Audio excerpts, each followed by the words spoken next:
You know, when he ran for office, he promised change, didn't he?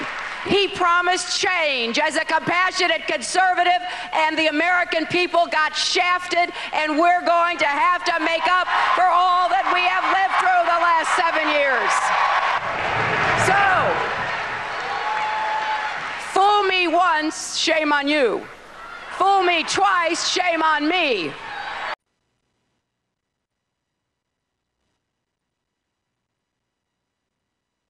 Sleaze, the sequel. By George Will. Clinton may not be the worst president America has had, but surely he is the worst person to be president. Nota bene. The doubt expressed in the set-up phrase is, posts 9/11, no longer operational. There is reason to believe that he is a rapist. You better get some ice on that, Juanita Broaddrick says he told her concerning her bit lip, and that he bombed the country to distract attention from legal difficulties arising from his glandular life, and that, furthermore, the bargain that he and his wife call a marriage refutes the axiom that opposites attract. Rather, she, as much as he, perhaps even more so, incarnates Clintonism. To understand her, you have to understand him, is the thesis of The Case Against Hillary Clinton, Peggy Noonan's slender, scolding book. A broadside, as such polemics were called when Tom Paine and Emile Zola penned them. It answers with a resounding no. The question of whether the passions swirling around New York's Senate race are disproportionate.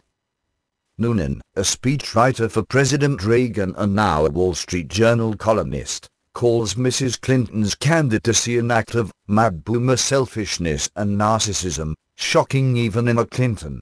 Never in modern American political history has such tenacity and determination been marshaled to achieve such puny purpose, the mere continuance of them. There is an almost magnificent banality to Mrs. Clinton's campaign. Quote, "Our children are our future." Quote, "Government must put children first." Quote, "Every time we pay tribute to art, particularly to art in a public place, we know it will cause a lot of thoughts to be thought and words to be spoken and ideas to be sparked." But the banality echoes the utter emptiness of the record of what she calls her lifetime of public service. The service includes being a rainmaker for a remarkably dodgy Little Rock law firm, representing interests in front of regulators appointed by her husband.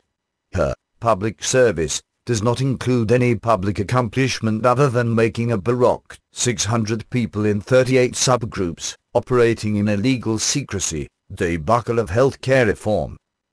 Noonan's diagnosis of Mrs. Clinton's emptiness, of everything but staggering self-importance, accords with Elizabeth Colbert's unenthralled report in The New Yorker, running on Empathy, February the 7th, in which Colbert says Mrs. Clinton's listening tour of New York State tried to elevate nodding into a kind of political philosophy. Her candidacy, Colbert writes, is based on the quality of her concern, the heartfeltness of her convictions, and the depth of her feelings. By basing her campaign on an attitude, sincerity, Mrs. Clinton reduces questions of policy to questions of her disposition. Noonan's book is not balanced and does not contain fresh facts.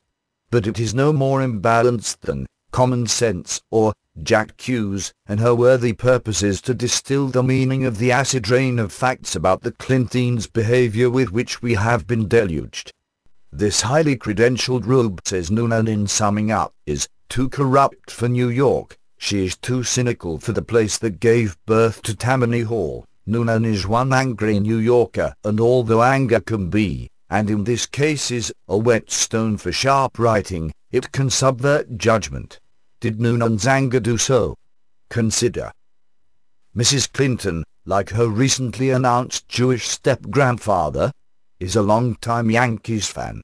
She did not even know who Craig Livingstone, keeper of the FBI files, was, although a White House intern told House investigators that he heard her address Livingstone by name, in a friendly manner. Never mind staff notes indicating otherwise. She had nothing to do with the Travel Office firings, smearings and groundless prosecutions. She says she talks to her husband about everything, but had no inkling of his offer of clemency over the vehement objections of the FBI and Bureau of Prisons to 16 Puerto Rican terrorists. Like the photograph of two Clinton friends holding hands as they jump up and down on Lincoln's bed, images of Clintonian vulgarities are vivid, and more are being produced. Recently there was the sheer fakery of Mrs. Clinton's successful struggle to answer David Letterman's questions about New York, questions she had been told in advance. Today Mrs. Clinton, who put Chelsea's nanny on the Arkansas payroll as a security guard, is chiseling taxpayers by her use of government planes for campaigning. Will it, Clintonism, ever end? As the song says, it's up to you, New York.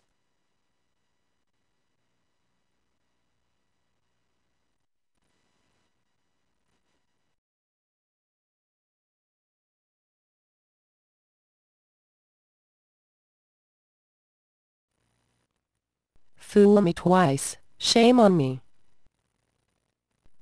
Hillary's commander-in-chief problem. It isn't that they can't see the solution. It is that they can't see the problem.